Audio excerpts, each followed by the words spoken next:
अब एक इंपॉर्टेंट हम यहाँ पर केस स्टडी जो है वो डिस्कस करेंगे, जो कि यहाँ पर फिस्कल डेफिसिट के साथ रिलेटेड, किसके साथ रिलेटेड है, फिस्कल डेफिसिट के साथ जो रिलेटेड है। तो यहाँ पर देखो कंट्री एक्स है, फिस्कल ईयर के अंदर उसकी जो टोटल रिसिप्ट है, टोटल एक्सपेंडिचर है, वो टेबल के अंदर जो है वो गिवन है, और हमें यहाँ पर फिस्कल डेफिसिट जो है वो कैलकुलेट करना है। सबसे पहले अगर मैं फिस्कल डेफिसिट को कैलकुलेट करने का फॉर्मूला आपको बताऊं, फिस्कल डेफिसिट को कैलकुलेट का फॉर्मूला क्या है, total expenditure minus total revenue excluding the borrowings.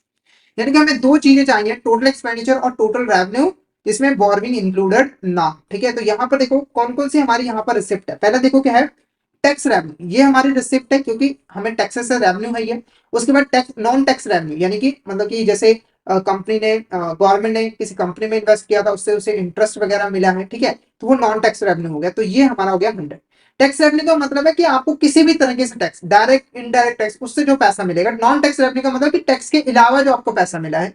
जैसे गवर्नमेंट कई तरह की सर्विसेज प्रोवाइड करती है, जैसे आपको पैन कार्ड वगैरह बनवाना है, तो वहां पर आपको फीस पे करनी पड़ती है, तो वो भी गवर्नमेंट के लिए रेवेन्यू होती है। और कौन सी रेवेन्यू के अंदर आती है, वो नॉन टैक्स रेवेन्यू के अंदर आती है। उसके बाद है ग्रांट्स, मतलब कि फाइनेंशियल असिस्टेंस जो है वो गवर्नमेंट को मिली है, तो ये भी हमारा रिसिप्ट के अंदर आएगा। उसके बाद है बोरोइंग, वो है यहाँ पर 100, जो है हमारी 100। ये जो अमाउंट है वो बिलियंस के अंदर दी है। अगर मैं यहाँ पर टोटल रेवेन्यू कैलकुलेट करूं, टोटल रेवेन्यू कैलकुलेट करूं excluding revenue, excluding borrowing, sorry, borrowing को हमें इंक्लूड नहीं करना, उसको यहाँ पर एक्सक्लूड जो है वो कर देना है। ठीक है, तो वो कितना है यहाँ पर 500, उसके बाद यहाँ पर 100 प्लस उसके बाद 50। ठीक है, अब क्या हमें यहाँ पर बोरोइंग को इंक्लूड करना है जब हमें टोटल रेवेन्यू कैलकुलेट करना है, फिस्कल डेफिसिट को कैलकुलेट करने का? तो बिल्कुल नहीं, इसे हमें इग्नोर कर देना है, बोरोइंग को हमें इंक्लूड नहीं करना। तो ये हमारा कितना हो जाएगा, 500, 600, 650, यानी कि आपकी जो टोटल रेवेन्यू आई है वो कितनी आई है, 650 बिलियन। अब चलते हैं टोटल एक्सपेंडिचर की तरफ। टोटल एक्सपेंडिचर कौन कौन सी यहाँ पर एक्सपेंडिचर है, पहले है सैलरी। आपने गवर्नमेंट एम्प्लॉयज को सैलरीज पे की है 250 बिलियन की। सब्सिडीज, फाइनेंशियल एड यहाँ पर प्रोवाइड की गई है, जैसे कि agriculture sector 200 billion, interest payment की गई है 150 बिलियन, मेंटेनेंस पे खर्च किया गया है, गवर्नमेंट की जो फैसिलिटीज है उसको मेंटेन करने पे खर्च किया गया है 100 बिलियन, इंफ्रास्ट्रक्चर पे खर्च किया गया है जैसे कि रोड, ब्रिजेस, पोर्ट 150 बिलियन, और एजुकेशन और हेल्थ पे किया गया है 80 बिलियन। ठीक है, उसके बाद डिफेंस पे भी जैसे मिलिट्री इक्विपमेंट वगैरह हो गए, उन पे खर्च किया गया है 70 बिलियन। ठीक है, तो अगर हम टोटल एक्सपेंडिचर कैलकुलेट करें, अब टोटल एक्सपेंडिचर में हमें कुछ भी एक्सक्लूड नहीं करना, उसे हमें सारा का सारा इंक्लूड जो है वो कर लेना है। सबसे पहले देखो हमारी सैलरीज आ जाएगी यहाँ पर 250 की। उसके बाद एक काम करते हैं, हम यहाँ पर कैलकुलेटर पे ही इसको जो है वो टोटल कर लेते हैं आपके सामने लिखने की बजाय। ठीक है, तो देखो सबसे पहले हमें 250 को प्लस करना है, उसके बाद है 200, उसके बाद है 150, उसके बाद है 100, उसके बाद है 150, फिर है हमारा 80, और फिर है हमारा 70। तो ये आ गया हमारा टोटल 1000 बिलियन। कितना आ गया, 1000 बिलियन, यानी कि आपका जो टोटल एक्सपेंडिचर है वो 1000 बिलियन है। तो दोनों चीजें हमने यहाँ पर कैलकुलेट जो है वो कर लिया। तो टोटल एक्सपेंडिचर है वो है 1000 बिलियन, 1000 बिलियन। उसमें से हमें माइनस करना है total revenue including the borrowing, वो कितना है, वो है हमारा 650, वो है हमारा 650। तो ये कितना आ जाएगा, 1000 माइनस 650, तो ये आ जाएगा 350 बिलियन। ये आपका क्या आ गया है, फिस्कल डेफिसिट। क्या आ जाएगा यहाँ पर, फिस्कल डेफिसिट। अब कई स्टूडेंट ऐसे करेंगे कि टोटल रेवेन्यू माइनस कर देंगे, जैसे कि यहाँ पर 650 की जगह पे जो 100 बिलियन की आपने बोरोइंग की थी वो भी आप ऐड कर दोगे और उसे माइनस कर दोगे, तो आपका रिजल्ट कितना आ जाएगा, 1000 माइनस 750, वो आ जाएगा 250। तो आप देखोगे इससे आपका आंसर टोटली जो है वो रॉन्ग हो चुका है। तो आपको ये आपको ये जो फॉर्मूला है वो यहाँ पर याद रखना है। ठीक है, ये फॉर्मूला आपको याद रखना है, याद नहीं आपको समझना है। देखो टोटल एक्सपेंडिचर है वो आपका एक्सपेंडिचर है, अब टोटल रेवेन्यू जो बोरोइंग है वो आपकी रेवेन्यू नहीं है, इसीलिए आपको उसे एक्सक्लूड करना होता है। ये तो आप तब करते हो जब आपको फिस्कल डेफिसिट को फाइनेंस करना होता है, बोरोइंग तब यहाँ पर किया जाता है। अब देखो 350 बिलियन की यहाँ पर जरूरत है, जिसको यहाँ पर गवर्नमेंट जो है वो लोन लेकर कवर जो है वो करेगी। तो आई होप आपको यहाँ पर जो फिस्कल डेफिसिट के ऊपर केस स्टडी थी वो अच्छे तरीके से यहाँ पर क्लियर जो है वो हो गई होगी। अगर आपको किसी भी तरह का डाउट आता है तो आप चैट बॉक्स में मैसेज करके जो है वो पूछ सकते हो। तो फटाफट से मुझे एक बार बता दीजिए, क्या आपको ये वाली केस स्टडी क्लियर है? और ये काफी इंपॉर्टेंट केस स्टडी है, काफी इंपॉर्टेंट यहाँ पर केस स्टडी, आपसे क्वेश्चन पूछा जाएगा कि फिस्कल डेफिसिट को कैलकुलेट कीजिए।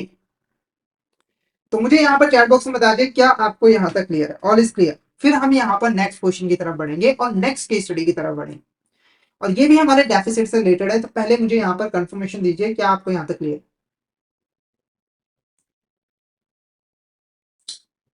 ओके, तो नेक्स्ट क्वेश्चन की तरफ बढ़ते हैं। नेक्स्ट क्वेश्चन क्या है? Dash represent a situation where the government day to day expenses revenue expenditure exceed its total revenue income revenue receipt. It measures the shortfall between government's total revenue receipt और its revenue expenditure. यानी कि जब government की जो revenue expenditure है वो exceed कर जाते हैं रेवेन्यू रिसिप्ट से, तो वो जो एक्सीडेड अमाउंट है उसे हम क्या कहेंगे? जैसे एग्जांपल के मान के चलिए एक्स कंट्री है, ठीक है, 2018 और 19 फाइनेंशियल ईयर के अंदर इसकी जो टोटल यहाँ पर रेवेन्यू रिसिप्ट थी वो थी यहाँ पर 100 बिलियन की, ठीक है, और जो टोटल रेवेन्यू एक्सपेंडिचर थे वो कितने थे? 120 बिलियन की, वो थे हमारे 120 बिलियन के। तो देखो टोटल एक्सपेंडिचर एक्सीड कर गया तो यहाँ पर रेवेन्यू डेफिसिट होगा।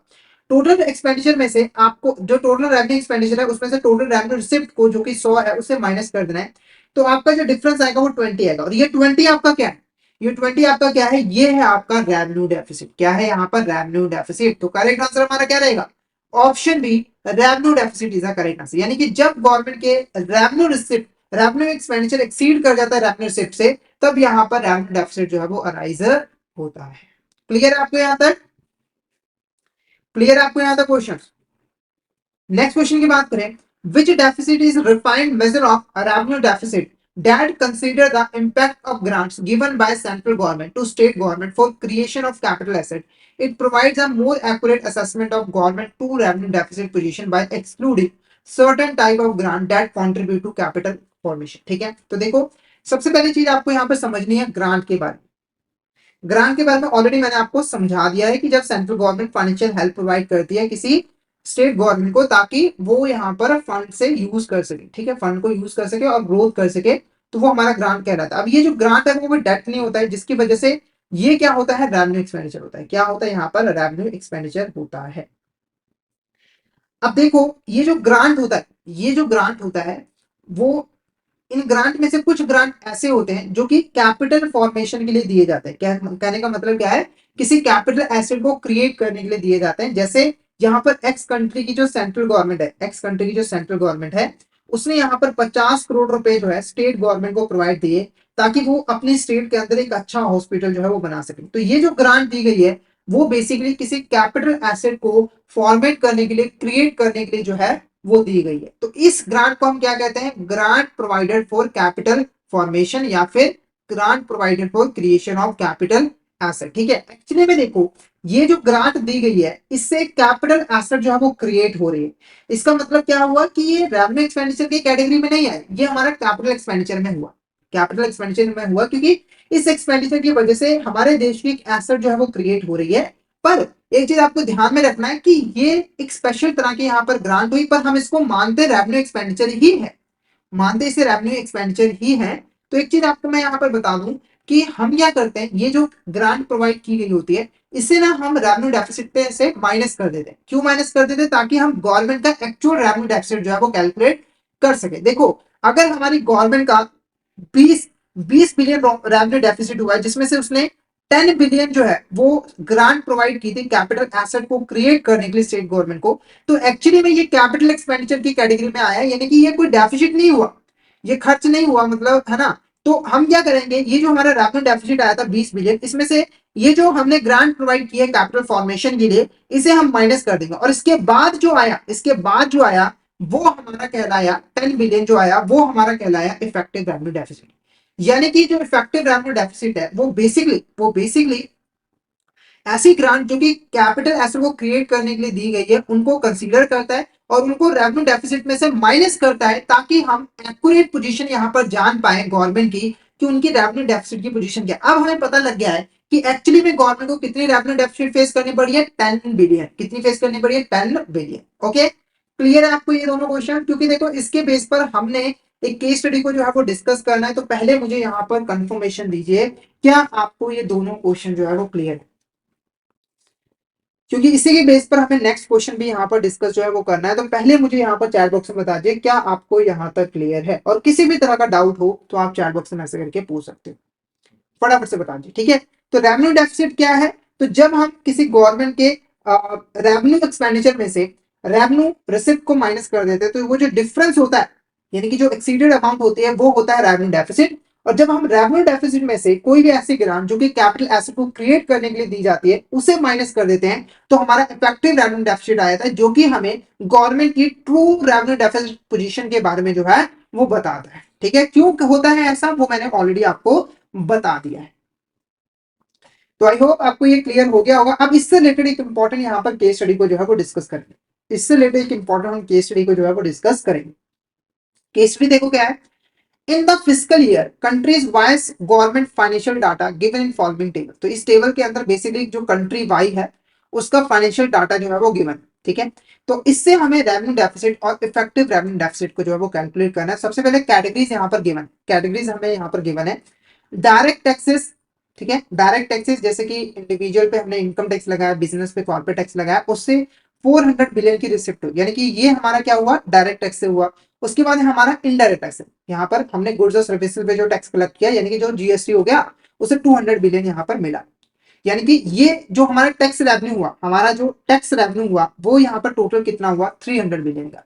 उसके बाद है यहाँ पर हमारा फीस एंड फाइन्स, यानी कि गवर्नमेंट ने कुछ सर्विसेज पे फीस चार्ज की है और पेनल्टीज लगाई है। उसके बाद डिविडेंड यहाँ पर गवर्नमेंट को रिसीव हुआ है, जिस इंटरप्राइज में उसने इन्वेस्टमेंट यहाँ पे जो है वो की हुई है। उसके बाद रेंटल इनकम रिसीव हुई है, यानी कि गवर्नमेंट ने अपनी प्रॉपर्टी लीज पे दी हुई है, रेंट पे दी हुई है। और फीस एंड फाइन्स भी यहाँ पर रिसीव जो है वो लिए हैं। ठीक है, तो फीस एंड फाइन्स यहाँ पर 2 बार ही आएंगे। ठीक है, फीस एंड फाइन्स, ठीक है, तो ये हम माइनस कर, ये हमारा 2 बार ही आ गया। ठीक है, सेम चीज यहाँ पे 2 बार हुई। तो ये क्या है, हमारा टोटल रेवेन्यू। ठीक है, तो हम यहाँ पर पहले टोटल रेवेन्यू को ही काम करते हैं, कैलकुलेट जो है वो कर लेते हैं, क्योंकि टेबल थोड़ा सा बड़ा है। तो देखो डायरेक्ट टैक्सेस से पहले हम यहाँ पे लिख भी लेते हैं ताकि आपको कंफ्यूजन ना हो। सबसे पहले डायरेक्ट टैक्सेस आएगा, उसके बाद हमें यहाँ पर इनडायरेक्ट टैक्सेस को प्लस करना, मैं शॉर्ट में लिख रहा हूँ।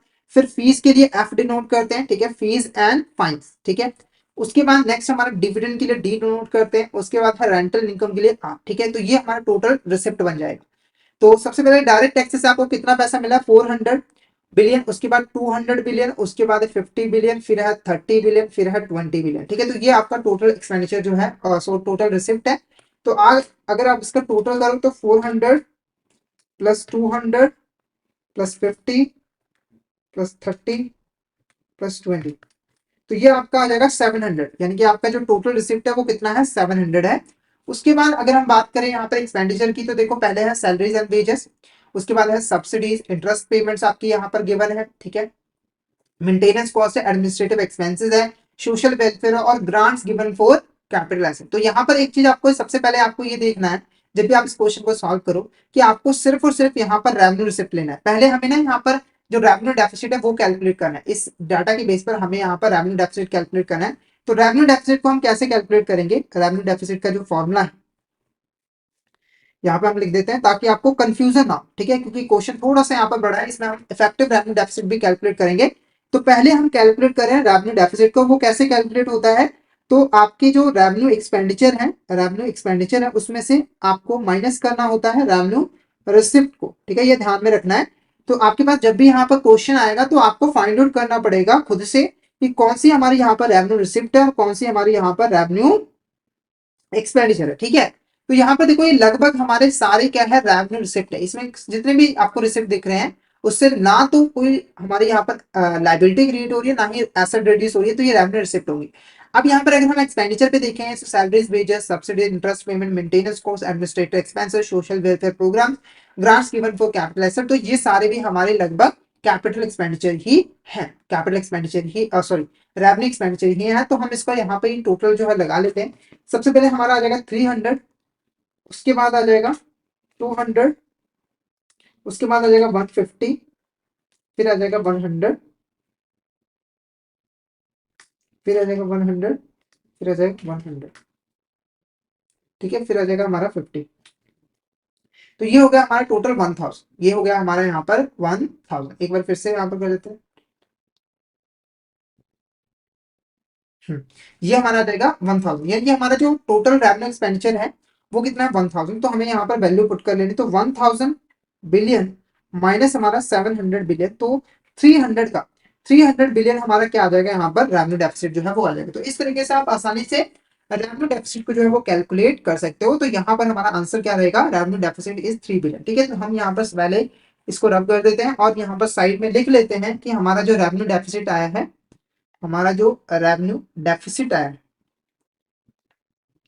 वो हमारा यहाँ पर 300 बिलियन आया, क्योंकि इसी से हम इफेक्टिव रेवेन्यू डेफिसिट जो है वो कैलकुलेट करेंगे। ठीक है, तो अब नेक्स्ट हमें यहाँ पर इफेक्टिव रेवेन्यू डेफिसिट कैलकुलेट करना है। उसका फॉर्मूला क्या है, तो देखो जो आपका रेवेन्यू डेफिसिट आया है उसमें से grants in aid for creation of capital asset, इसको आपको माइनस जो है वो करना है। तो देखो आपको यहाँ पे जो ग्रांट्स आपने गिवन किए, यानी कि सेंट्रल गवर्नमेंट ने जो ग्रांट्स गिवन की है वो 50 बिलियन की करनी है, मतलब की है, यानी कि आपको क्या करना है, आपका जो रेवेन्यू डेफिसिट है 300 बिलियन का, उसमें से जो grants and input capital creation है 50 बिलियन, उसको माइनस कर देना है। तो आपका जो इफेक्टिव रेवेन्यू डेफिसिट आ जाएगा वो 250 बिलियन जो है वो आ जाएगा। 250 बिलियन हमारे यहाँ पर करेक्ट आंसर जो है वो रहेगा। तो इस तरीके से आप यहाँ पर आप रेवेन्यू डेफिसिट और इफेक्टिव रेवेन्यू डेफिसिट आसानी से जो है वो कैलकुलेट कर सकते हो।